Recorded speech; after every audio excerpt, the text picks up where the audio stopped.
Ugh, it's almost tax time. But there's one reason to be happy that March 15th and April 15th are almost here. What could that possibly be? Stay tuned to find out. Running a service business can be hard.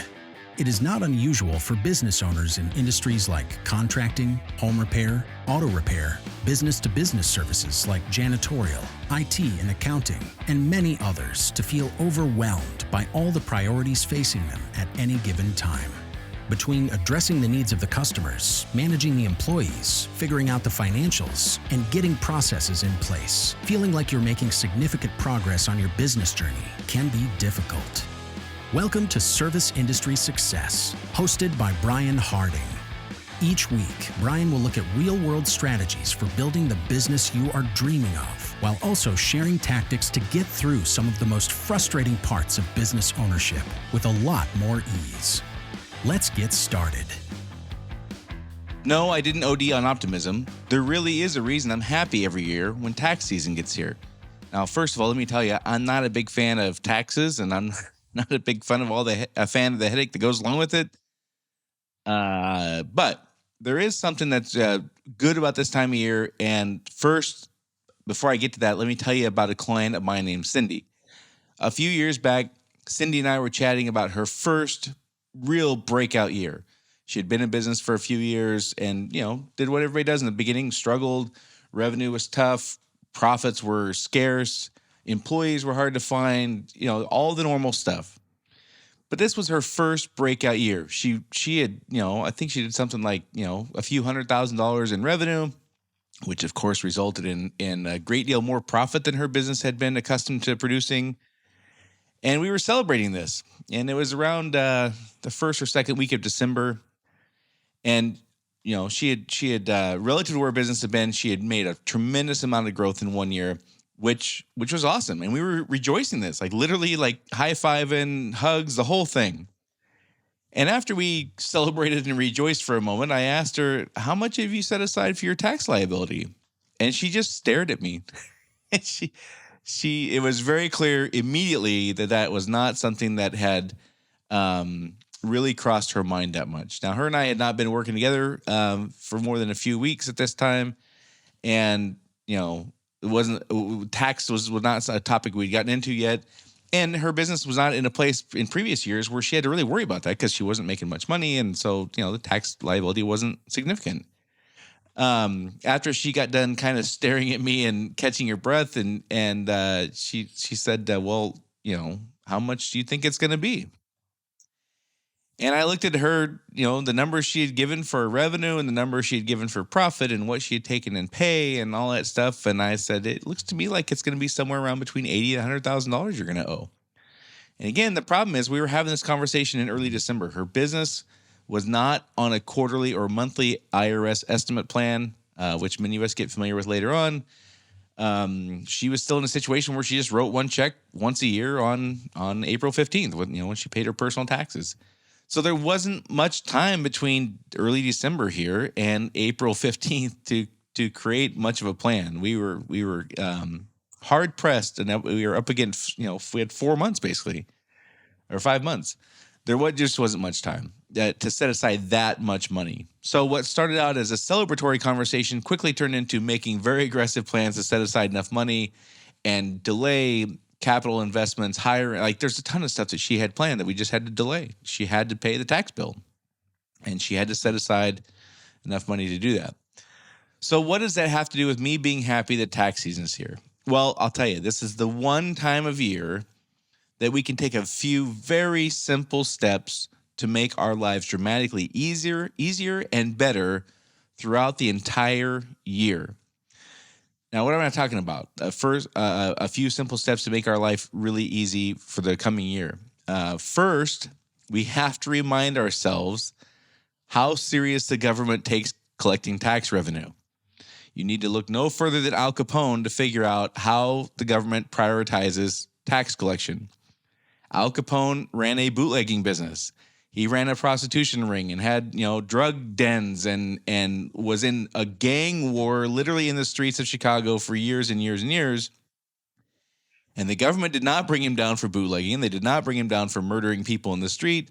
prostitution or drug rings, they brought him down for not paying his taxes. Now, I'm not suggesting that they should have not done that. I'm glad that they took that kind of thing seriously. And I'm kidding somewhat.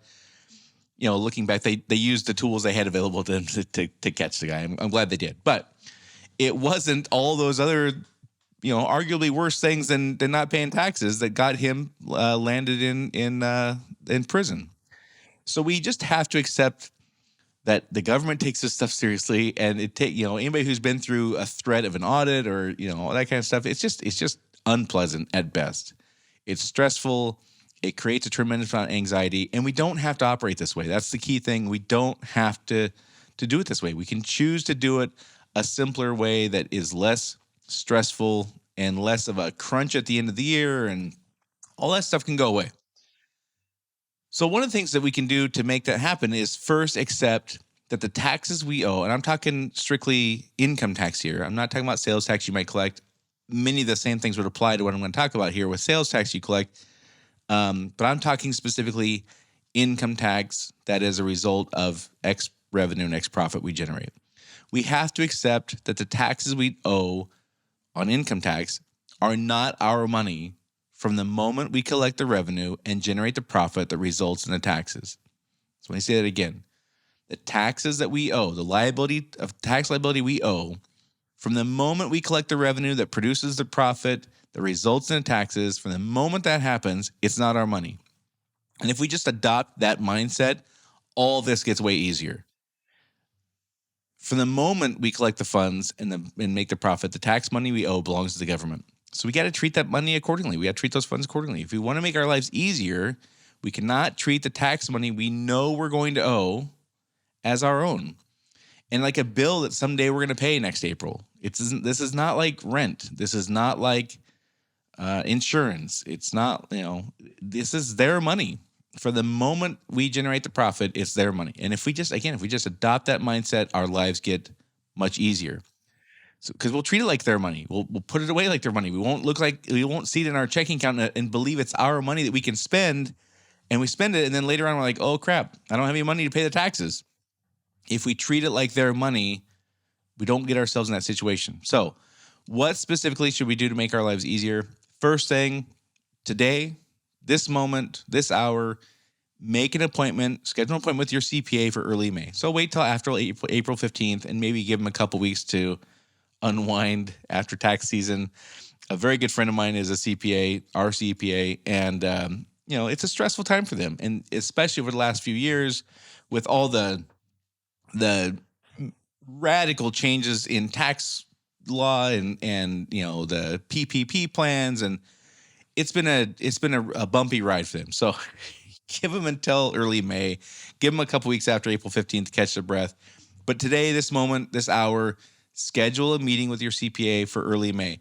Now, the great news is nowadays with everybody like accommodating or jumping on board with Zoom meetings, we don't even have to drive there anymore. You can do a Zoom meeting. This will take, schedule a 30-minute meeting. That's plenty. You might need an hour, but probably 30 minutes is close enough. In that meeting with your CPA, forecast the revenue your company is going to produce for this year, 2022. How much revenue are we going to produce as a company? How much profit are we going to produce as a company? How much profit is going to be generated off the revenue we produce?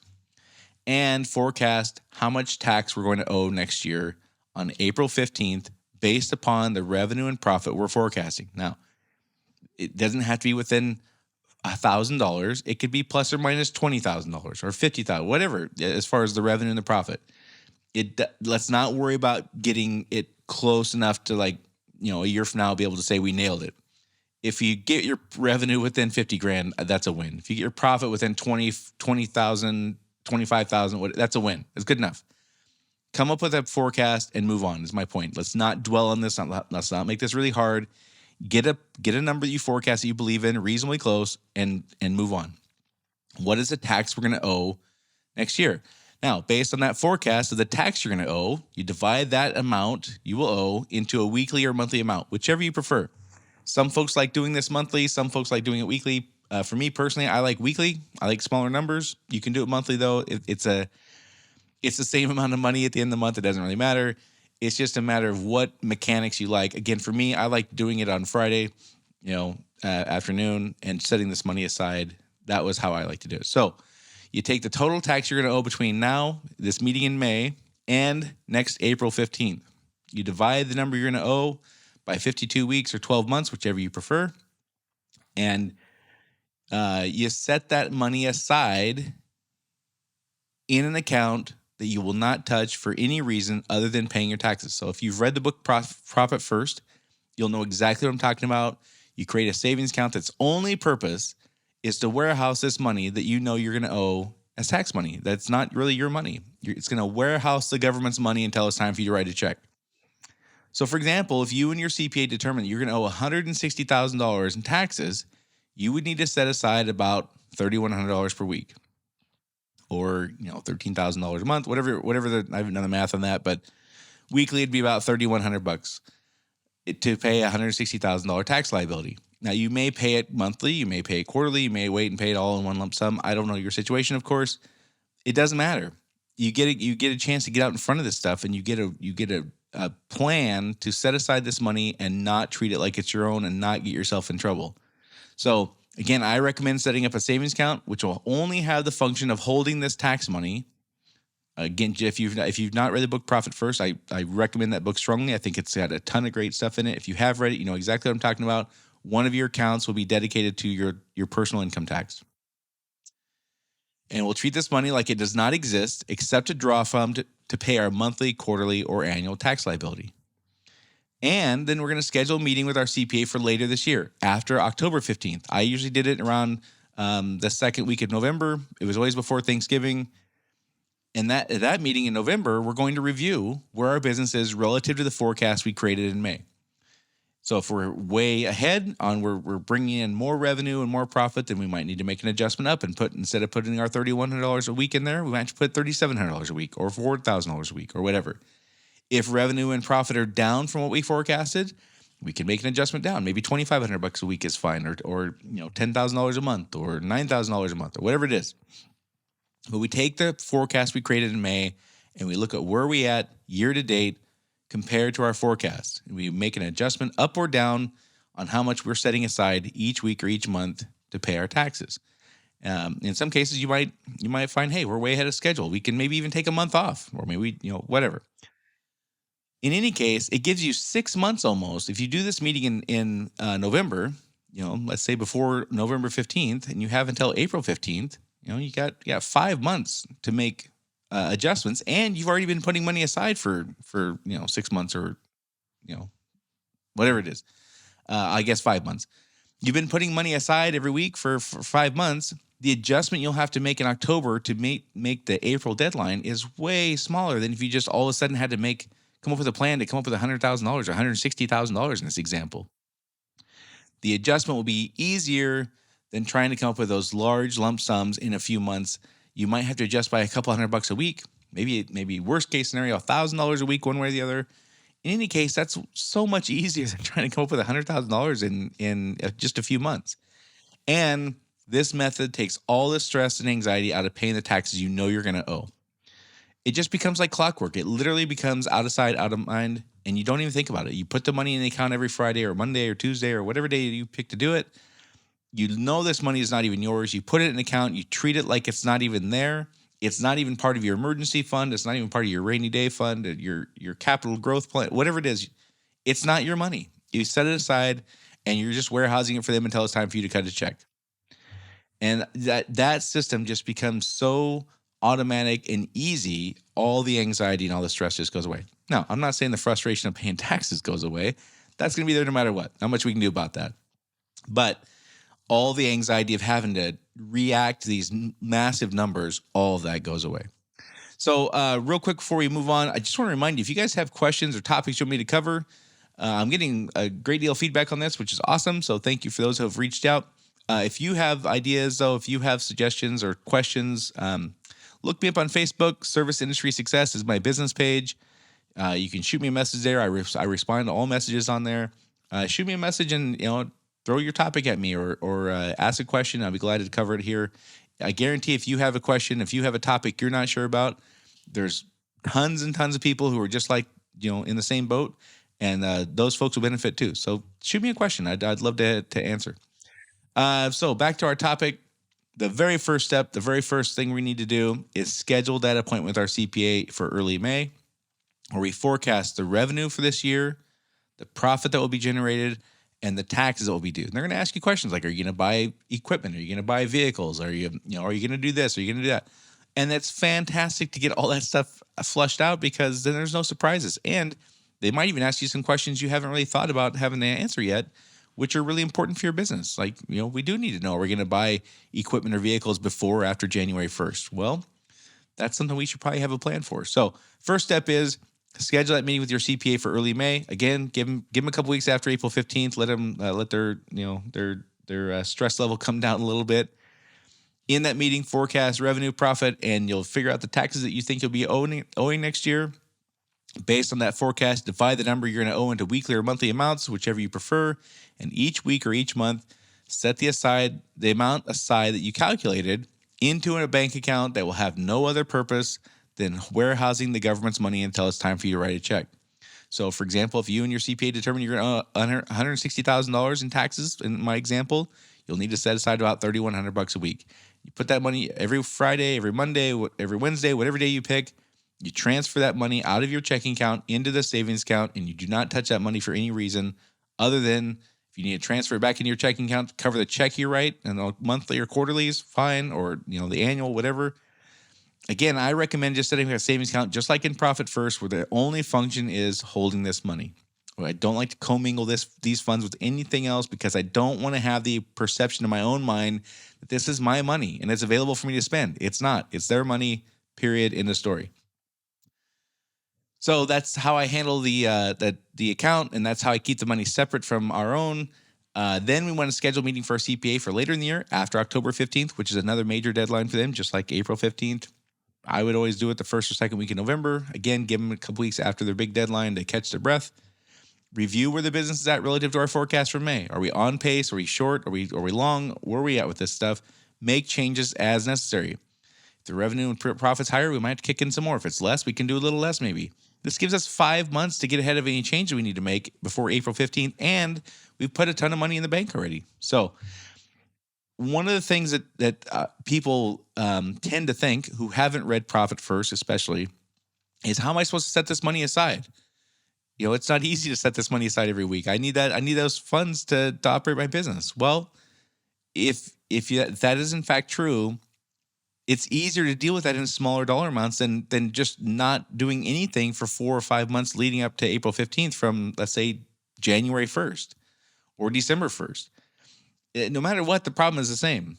The only difference is how much easier we make the problem on ourselves to solve. So if you find yourself in a situation where you're saying, I don't have enough money to put this $3,100 a week aside, well, then that's a pretty good indicator we got some problems we got to fix. Maybe your pricing's not high enough. Maybe you're losing money somewhere that you're not aware of. Maybe your overhead costs are too, whatever it is. If you cannot in fact do this, it's a pretty good indicator that there's something we need to take a look at, and you need to figure out why your business can't set aside the tax money that is going to be due whether you like it or not. So that's it for this week. Again, if you have a topic or question for me, don't be afraid to send it on my Facebook group, Service Industry Success. Believe it or not, I'm not a huge fan of paying taxes, but this is the one time of year I'm really happy that people can do a very simple thing which will make their lives dramatically easier. And I really, really recommend you take this step. If you haven't done it before, it just puts things on autopilot and makes your life so much easier. So that's it for this week, and I will see you all next week. Oh, before I forget, if you haven't had a chance yet, please give us a rating review. Please share this podcast with a friend. Our numbers are growing actually pretty good nowadays. So thank you for those who are sharing it. Thanks for the ratings, reviews. If you haven't had a chance to do that, please do so. That's how we grow podcasts is those ratings, reviews, and shares. And again, that's it for this week. Thanks for your time, and I'll see you all next week.